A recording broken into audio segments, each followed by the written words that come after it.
야곱이 야곱 강가에서 하나님의 천사와 씨름을 하고 하나님의 놀라운 그 은혜를 경험합니다. 그리고 하나님이 그 이름을 야곱이 아닌 이스라엘이라 바꾸어주는 축복 또한, 은혜 또한 받게 됩니다. 이 또한 고향으로 돌아오는 길목에서 형 에서를 만났지만 놀라운 하나님의 은혜로 에서가 또 야곱을 용서하고, 또한 야곱은 형의 사랑을 느끼며 형과 에서가 뜨거운 그런 만남을 이룹니다. 그리고 나서 세월이 지나서 10년이라는 세월이 훌쩍 지나가 버렸습니다.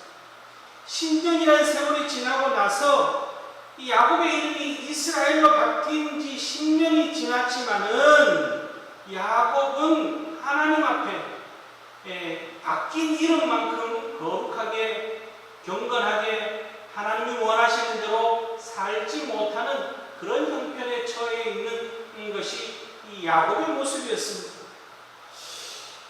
오래전 형 에서의 낯을 피해서 외삼촌 라반의 집으로 가던 중에 거기에서 하나님을 만나고 하나님의 그 사닥다리 환상과 하나님을 만남을 통해서 그것을 베델이라 부르고, 또한 하나님께서는 이곳으로 야곱에게 다시 돌아오라 말씀하고, 야곱 또한 하나님 앞에 서원을 하죠. 이곳에 다시 와서 하나님을 섬기겠다라고 하나님의 집이라고 그렇게 약속을 했지만, 돌아오는 그 과정 속에서 베델에 돌아가지 않고 세겜에 머무르는 이 야곱의 모습을 볼 수가 있습니다. 그렇게 세겜 땅에 머문 지가 벌써 10년이라는 세월이 지나가 버렸습니다. 하나님의 천사와 씨름하면서 하나님의 놀라운 축복을 경험했음에도 불구하고 그 은혜를 다 까먹어버리고 변화되지 못한 모습으로 10년이라는 세월이 지나가는 가운데 세겜에서 사건이 벌어집니다. 딸 디나가 세겜에서 폭행을 당하는 사건이 벌어집니다. 그 폭행을 당함으로 인하여서 또 야곱의 아들들이 보복 살인을 저지르는 그런 사건 또한 벌어집니다. 이 일로 인해서 야곱은 가정적으로는 이 속상하고 괴로움이 찾아왔습니다. 또한 밖으로는 누군가가 또 이 일로 인해서 전쟁이 벌어지고 또 공격해오지는 않을까 염려하는 그 어려움이 이 야곱에게 찾아옵니다. 그 가운데 하나님께서 야곱에게 세겜 땅을 떠나라, 세겜을 떠나고 베델로 올라가라, 하나님의 명령을 야곱이 받고 있습니다. 자, 그러면 야곱이 왜 세겜 땅에 머무르고 있을까? 베델로 올라갔으면 좋을 텐데, 진즉에 베델로 갔으면 이런 문제가 생기지 않았을 텐데 왜 세겜에 머물렀느냐? 사람은요, 이 환경적으로 편안한 것을 좋아합니다. 이 세겜은 가나안 땅 가운데서도 이 야곱 가족들이 생활하기 위해는 이 베델이나 다른 곳보다는 훨씬 더 유익한 곳이, 인간적으로 유익한 곳이 세겜이었다라는 것을 오늘 우리는 추측해 볼 수가 있습니다. 자기들이 기르는 양과 또 염소와 또 목축을 하기에도 풍부하고, 또한 여러 사람들과 상업적으로 거래하기에도 좋고, 여러 가지를 따졌을 때 세겜이라고 하는 것이 훨씬 더 자기들이 살기에 유익했을 거라는 거죠. 그런데 이제 이 세겜 땅에서 사건이 벌어지는 가운데 하나님께서 야곱에게 오늘 1절 말씀에 이렇게 말씀합니다. 하나님이 야곱에게 이르시되 일어나 베델로 올라가서 거기 거주하며 내가 내 형 에서의 낯을 피하여 도망하던 때에 내게 나타났던 하나님께 거기서 제단을 쌓으라, 이렇게 말씀합니다. 하나님의 그 직접적인 음성, 하나님은 10년이라는 세월 동안 야곱이 하마나 베델로 갈지 않을까, 오늘 1년이 지나고 나서 또 가지 않을까 기다리고 기다리시던 하나님이 10년이라는 세월이 지나고 나서야 야곱에게 찾아오셔서 이제 베델로 올라가라, 그렇게 말씀하고 있습니다. 이 세계에서 여러 가지 사건이 벌어지고 어려운 일들이 나타나면서 그제서야 야곱 또한 하나님의 음성을 듣고 자기가 얼마나 미련해 하나님의 명령 앞에 순종하며 이제 움직이기 시작합니다. 2절 말씀을 보면은 야곱이 이에 자기 집안 사람과 자기와 함께한 모든 자에게 이르되 너희 중에 있는 이방 신상을 버리고 자기를 정결하게 하고 너희들의 의복을 바꾸어 입으라. 그렇게 명령합니다. 베델로 올라가기 전에 이제 하나님의 말씀을 쫓아서 베델로 가기 전에 우리가 해야 될 것들이 있다는 거죠. 3가지 해야 될 것들이 있다는 것을 야곱은 깊이 깨닫습니다. 그래서 이 3가지를 행하고 나서 베델로 가려고 준비하고 있는 그런 모습입니다. 오늘 우리의 인생도 마찬가지입니다. 때로는 실패의 자리에 우리가 머물기도 하고 세상과 타협하는 자리에 머물기도 하며 하나님보다는 세상을 쫓아서 행할 때가 있습니다. 그러나 그것이 성공되어질 것이라는 착각을 가져서는 안 되는 거예요. 그렇게 하면 성공할 것이고 그렇게 하면 편안할 것으로 우리는 착각하며 살지만, 그러나 결단코 하나님이 원하는 삶이 아니라면 실패할 수밖에 없고 우리는 패배할 수밖에 없다고 하는 것을 오늘 야곱의 모습 속에서 우리는 발견할 수가 있습니다. 그러면서 오늘 하나님께서는 야곱에게 베델로 올라가서 이제 하나님과 더욱 깊은 교제의 삶을 살아야 함을, 교제의 삶을 사는 것이 성공의 삶이요 승리의 삶이요 모든 것이 풍요로워지는 하나님의 축복의 삶을 누릴 수 있게 된다는 것을 야곱과 그 가족들에게 깨닫게 하고 있습니다. 그러면서 오늘 야곱을 통해서 3가지 변화를 요구하고 있습니다. 오늘 우리에게도 마찬가지입니다. 우리에게도 이 3가지 변화, 또한 이 3가지를 우리가 잘 지킬 때 하나님과 더 깊은 교제의 삶을 나눌 수 있다고 하는, 누릴 수 있다는 사실을 꼭 깨닫고 오늘 말씀을 통하여서 귀한 교훈을 깨달을 수 있기를 바랍니다. 그 첫 번째는요, 우상을 버려야 한다. 영적 회복과 신앙을 더욱더 성숙히 하기 위해서 우상을 버려야 된다. 그렇게 말씀하고 있습니다. 오늘 말씀에 2절 말씀에서 그렇게 말하고 있죠. 2절 말씀에 너희 중에 있는 이방 신상을 버리고, 야곱의 사랑하는 그 아내가 우리가 잘 아는 것처럼 그 외삼촌 라반의 집에서 나올 때 뭘 가지고 나왔냐면 라헬이 드라빔이라고 하는 우상 신상을 가지고 나옵니다. 손바닥만한 크기의 사람 모양으로 된, 금속으로 만들기도 하고 나무로 만들기도 하는, 은으로 만들기도 하는 그런 가정신입니다. 이 드라빔을 가지고 나와서는 늘 가지고 있었던 것이 라헬의 모습입니다. 자, 하나님을 섬기면서도, 하나님을 믿고 하나님을 섬기면서도 또한 이 드라빔이 가정을 지켜줄 것이다 라고 하는 우상을 섬기는 것이 이 라헬과 이 야곱의 가족들의 모습이었습니다. 하나님을 인정하고 하나님을 섬기면서도 동시에 우상을 섬겼던 것이 이 라헬과 이 야곱의 자녀들의 모습이었다는 거죠. 라헬이 우상을 섬기는 것을 그 자녀들에게도 분명히 영향력을 끼쳤을 거라는 거죠. 그러다 보니까 하나님과 겸하여 섬기는 그 모습 속에서 하나님께서는 원치 않는 그런 일들이 벌어졌을 것을 우리는 볼 수가 있습니다. 오늘 우리도 마찬가지입니다. 하나님보다 더 앞서는 것, 우리가 하나님께 더 다가가는데 우리를 회방하는 것들이 있다면 그 모든 것이 우상일 수 있음을 우리는 잘 기억해야 됩니다. 물질이 하나님과 우리 사이를 갈라놓는다면, 하나님보다 물질을 내가 더 소중하게 여긴다면, 하나님보다 명예를, 세상의 지식을, 사람을, 가족을 하나님보다 더 앞세운다면 그것이 결국은 우상이 될 수밖에 없습니다. 또 세상 쾌락이나 세상 즐거움이 하나님보다 앞선다면 그것이 우상이 되어지는 거예요. 이처럼 우리가 하나님보다 앞서는 것이 있어서는 아니 된다는 것을 오늘 분명하게 우리에게 깨닫게 하고 있습니다. 우리가 하나님이 주시는 축복과 하나님이 주시는 은혜를 늘 누릴 수 있는, 누리며 살아가는 비결은, 최고의 비결은 그 어느 것도 하나님과 우리 사이에 끼어들어서는 안 된다는 거예요. 하나님보다 더 사모하는 것이 있어서는 안 된다는 거죠.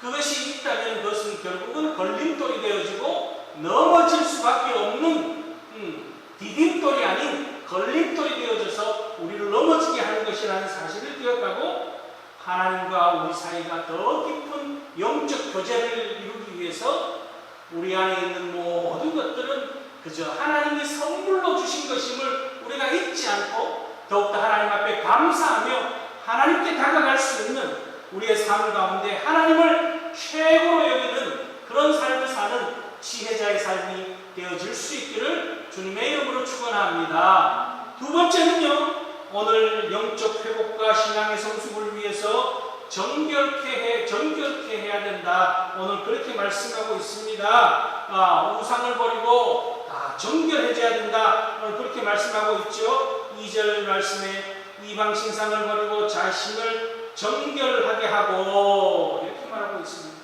정결하게 하고 깨끗하게 씻으라는 거죠. 깨끗하게. 이게 몸을 씻으라는 그런 것만을 이야기하는 것이 아니라 마음을 깨끗하게 씻어야 된다. 지금 그 말씀하고 있는 거예요. 자, 우상을 버려야 된다는 것이 외적인 조건을 제거하는, 하나님과 우리의 관계 속에서 외적인 잘못된 것을 바로잡는 것이 우상을 제거하는 것이라면, 내적인, 내 안에 있는 내면적인 잘못을 바로잡는 것이 정결케 하는 것이다. 깨끗하게 씻어내는 것이라는 거죠. 우리의 마음 가운데는 세상을 딛고 살아가다 보면요, 이기심이 찾아옵니다. 욕심이 찾아옵니다. 세상의 유혹이 끊임없이 우리에게 다가옵니다. 아담과 하와를 유혹했던 것처럼 보암직도 하고 먹음직도 하고 지혜롭게 할 만큼 탐스러운 것으로 우리에게 욕심과 이기심을 불어넣습니다. 그렇게 유혹합니다. 그러다 보니까 욕심과 이기심으로 얼룩짐으로 인하여서 타인을 미워하기도 하고, 또한 다투기도 하고 시기하기도 하고 질투하기도 하며, 또 두려움과 또한 공포 속에 사로잡히기도 합니다. 이 모든 내 안에 있는 잘못된 마음들을, 정결치 못한 마음들을 다 씻어내야 된다는 거죠. 여러분, 디모데후서 2장 21절 이하의 말씀을 보면 하나님 앞에 깨끗한 그릇이 되어져야 귀하게 쓰임받을 수 있다는 거예요. 금그릇도 있고 은그릇도 있고 또한 질그릇도 있지만 어떤 그릇이든 쓰임받으려면 깨끗해져야 된다는 거예요. 오늘 정결케 되어지는 것은 이런 잘못된 생각, 잘못된 마음을 다 씻어내고 오직 하나님이 주시는 그 마음, 하나님을 경배하며 하나님 앞에 예배하는 마음, 하나님 앞에 감사하는 마음, 은혜를 잊지 않는 마음, 그 마음, 겸손한 마음, 사랑하는 마음, 이런 것으로 우리를 채울 때 하나님께서는 우리를 더욱더 축복하시고 은혜 베푸신다는 사실. 외적으로 모든 우상을 제거하며 내적으로 정결한 모습을 가지고 하나님이 기뻐하실 만한 아름다운 모습을 가지고 살아가는 그런 복된 인생의 주인공들이 될 수 있기를 주님의 이름으로 축원합니다. 마지막으로요, 우리가 가져야 될 것은 오늘 말씀 보면 의복을 바꾸라. 2절 말씀 마지막에 너희들의 의복을 바꾸어 입으라. 그렇게 말하고 있습니다. 이 또한 상징적인 그런 표현이죠. 옷을 바꾸어 입으라 라고 하는 것은 준비된 모습으로 새 마음 새 뜻으로 새롭게 살아가야 된다고 하는 거죠. 모든 과거의 것들을 다 내려놓는, 외적인 것을 바꾸고 내적인 것을 바꿈으로 인하여서 이제 새 옷을 입고 나가야 된다, 그 말씀하고 있습니다. 군인이 전투에 나갈 때 잠옷을 입고 나가지 않습니다. 전투복을 입죠. 전투복을 딱 입으면은 각오가 새로워집니다. 전쟁할 준비가 되어지는 거죠. 경찰도 마찬가지입니다. 그냥 이 평상복을 입지 않고 제복을 딱 입었을 때에 그 마음가짐이 달라집니다. 운동선수들도 마찬가지입니다. 운동선수가 경기장에서 달릴 때 거추장스러운 옷을 입고 달리지 않습니다. 간결하게 잘 달릴 수 있는 그런 운동복을 입는 것처럼 새 옷을 입어야 된다. 우리가 하나님 나라를 바라보며 우리가 나아가는 운동선수처럼 또한 그리스도의 군사로서의 모습으로 거기에 걸맞는 성경이 그래서 우리가 입어야 할 옷이 의의 옷이라고 또한 주님께서 입혀주신 거룩한 새 옷을 입어야 된다고 성경 여러 구약에서도 신약에서도 곳곳에서 우리가 입어야 될 옷들에 대해서 여러 번 강조하고 있는 말씀도 우리는 볼 수가 있습니다. 계시록 19장에서는요 우리가 입어야 되는 옷을 세마포 옷이다 그렇게 말하고 있습니다. 세마포 옷, 거룩한 행실이 곧 세마포 옷이라고 그렇게 표현하기도 합니다. 우리가 입어야 될 옷은 성도로서 우리가 입어야 될 옷은 그런 옷이라는 거죠. 세상에 우리가 성도로서 입어야 될 옷은 그리스도로 옷 입는 것 외에는 다 아니라는 거예요. 오늘 야곱과 그 가족들이 야곱이 하나님의 명령대로 의복을 바꾸라라고 하는 것처럼 우리가 그리스도로 옷 입고 살아가면서도 여러분 우리가 그리스도로 옷 입고 살아가면서도 그리스도의 옷을 입고 그 위에 세상 옷을 겹쳐 입고 그렇게 살아가는 어리석음에 처해서도 안 되고 때로는 이 그리스도의 옷을 벗고 세상 옷을 입고 그렇게 살아가는 미련한 인생이 되어져서도 안 되며 온전히 그리스도로 옷 입는 모습으로 그렇게 나아가는 복 있는 인생을 살 수 있기를 바랍니다. 그럴 때 오늘 야곱과 그 가족들이 이제 베델로 올라갔습니다. 우상을 버리고 정결케 하고 의복을 바꾸고 베델로 올라가서 7절 말씀을 보면은요 그가 거기서 제단을 쌓고 그곳을 엘베델이라 불렀으니 이는 그의 형의 낯을 피할 때에 하나님이 거기서 그에게 나타나셨음이더라 이렇게 기록하고 있습니다. 베델로 올라갔는데 이 베델을 오늘 말씀에서 엘베델이다 이렇게 기록하고 있습니다. 베델이라고 하는 뜻은 하나님의 집이라고 하는 그런 뜻입니다. 그러면 엘베델은 무슨 뜻이냐? 하나님의 집에서 하나님을 만났다 이런 뜻입니다. 엘베델 하나님의 집에서 하나님을 만났다. 여러분 하나님의 성전에 나와서 하나님을 꼭 만날 수 있기를 바랍니다. 예배당에 나오기는 나오는데 그저 왔다가 그저 가는 그런 인생이 아니라 엘베델 하는 인생, 하나님의 집에서 하나님을 꼭 만나는 인생, 하나님을 만남으로 인하여서 하나님을 만날 때 그 인생이 복 있는 인생이 되어지는 거예요. 하나님을 만났다는 것은 하나님과 깊은 교제를 이루게 되어졌다는 거죠. 기도로 교통하며 주신 말씀으로 삶을 채우며 그렇게 복된 인생이 되어졌다는 거예요. 그래서 10절 말씀을 보면은 하나님이 그에게 이르시되 내 이름이 야곱이지만은 내 이름을 다시는 야곱이라 부르지 않겠고 이스라엘이 내 이름이 되리라 하시고 그가 그 이름을 이스라엘이라 부르시고 이렇게 말씀하고 있습니다. 이스라엘이라는 이름은 이미 하나님께서 10년 전에 약복강가에서 이미 주신 이름이었습니다. 약복강가에서 주신 이름을 10년이라는 세월 동안 하나님이 이름을 주셨는데 그 이름에 걸맞는 삶을 살지 않는 야곱을 그렇게 부르지 않으셨다는 거죠. 10년이라는 세월 동안 이 세상을 쫓아서 살았던 그 야곱과 그 가족들의 모습, 그럴 때 하나님은 너무너무 안타까워하시며 지켜보고 계셨겠죠. 그러다가 오히려 세겜에서 야곱과 그 가족들이 안팎으로 여러 가지 곤궁에 처하고 어려움을 겪고 나서야 비로소 베델로 올라오는 그 모습 속에서 하나님 앞에 다시금 회개하며 바로 서고 있는 그 야곱과 그 가족을 보면서 하나님께서 이 야곱을 이제는 이스라엘이라 부르고 있는 그런 모습입니다.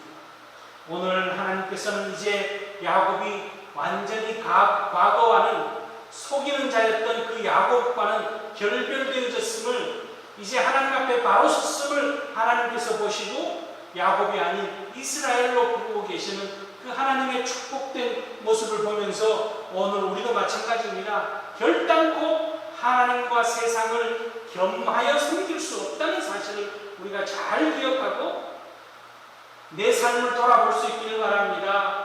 외적으로 하나님보다 더 사랑하고 하나님보다 더 마음을 두고 있는 우상이 있는지, 그렇다면 과감하게 떨쳐버리고, 또한 내 안에 성결하고 정결하지 못한 모습, 욕심과 이기심과 미움과 시기와 두려움과 그 절망이 내 안에 있다면 이 모습 또한 다 씻어내고 주님의 보혈로 다 씻어내고 우리는 거룩한 그리스도의 군사로서, 또한 경주하는 경주자로서 거기에 걸맞는 그리스도로 옷 입고 하나님의 축복된 하나님의 자녀로서 살아가는 그런 인생이 되어져서 남은 인생 일평생 주님 앞에 설 때까지 복 있는 인생을 사는, 주님과 깊은 교제를 이루며 엘베델의 축복을 누리며 사는 그런 우리 모두가 될 수 있기를 주님의 이름으로 축원합니다. 기도하시겠습니다.